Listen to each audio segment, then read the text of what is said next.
are finally done with one side that I actually like. So I ran into some problems. If you looked at one of the Instagram posts where I had the little heater kind of tarp thing going on, that was to try and combat the temperature issues that I was having. Again, the epoxy I work with, the Pro Set, I think it's the 135 resin and the 226 hardener, has a really long work life, which is great. The problem is, in temperatures close to freezing or below freezing, it really doesn't like to cure. So the first one that I did had issues with curing, and also didn't like the design too much because it deviated a little bit from the actual render. And then the second one, which was essentially the other side, kind of came out okay, but also had some porosity issues, and I ran into issues with, again, it not curing, which is why I did the oven. Today, I redid it completely, made a new one using the aluminum tool as well, and used a different resin that I can actually control the cure time for. It's the similar resin that I used on this guy. It's the polyester resin. It's a little bit cheaper.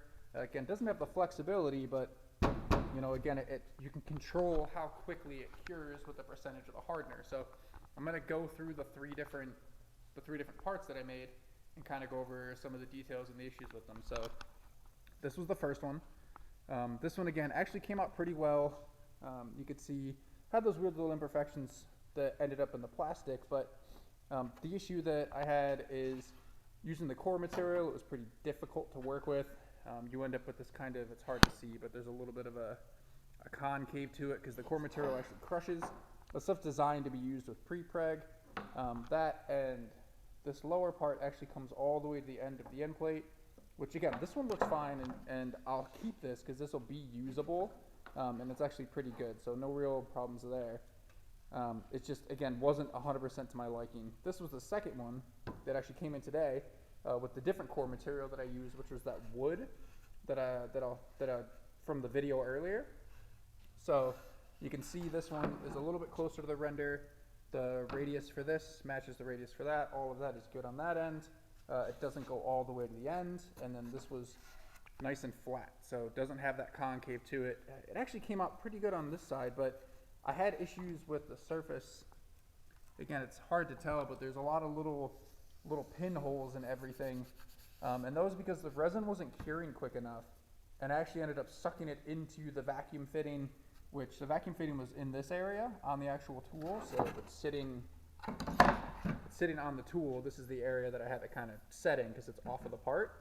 The problem is that because it didn't cure, it was pulling so much resin out that areas here and here are kind of dry, to the point that this area is actually flexible because it doesn't really have any resin in it.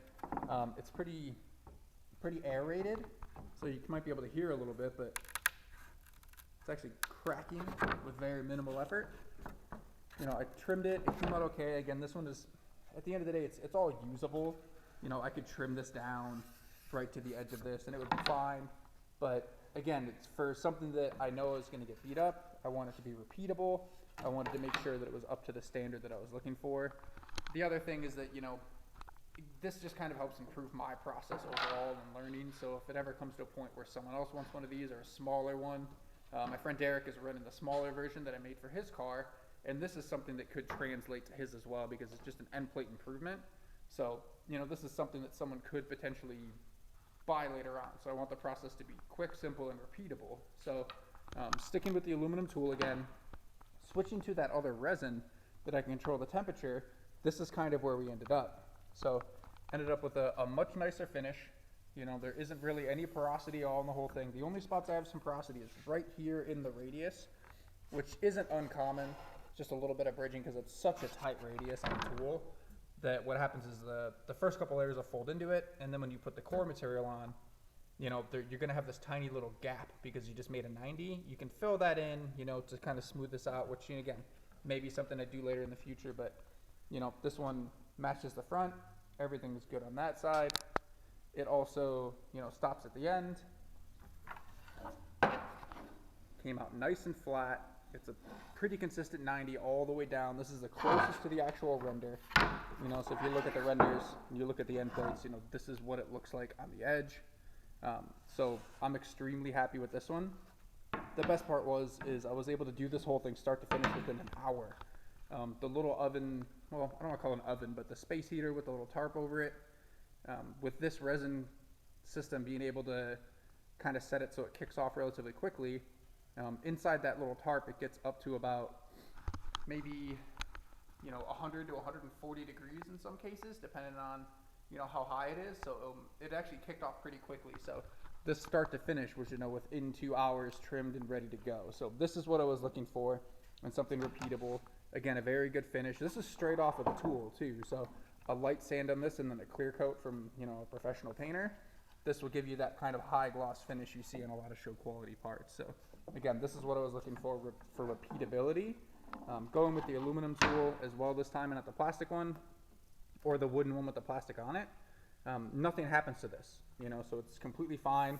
Just give it another quick coat of wax and then it's good to go again, which is what I'm going to end up doing here. So, all in all at this point, this is kind of where I want this part to be. I'm going to make the other one later tonight, and then, I'll go ahead and get them installed on the car, or at least on the wing.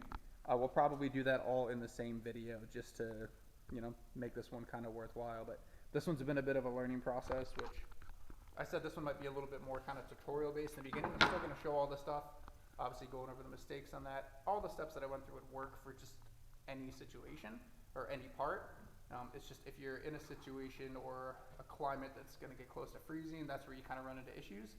So, that's the issue that I ran into, and this is the result of kind of going through a couple different steps and remedies to fix it. It's a shame because carbon's not super cheap, and these are, technically mistakes, but at the end of the day, this is a pair that is technically totally usable and could go on the car. They're just not perfect, and they're not the same exactly, so, they could be spares. But, yeah, we'll just kind of go from there, and obviously any questions or comments, definitely leave them below, and I'll try and go into some more detail or anything. You feel free to message me on Instagram if you have any further questions or something specific about your situation. But until next time.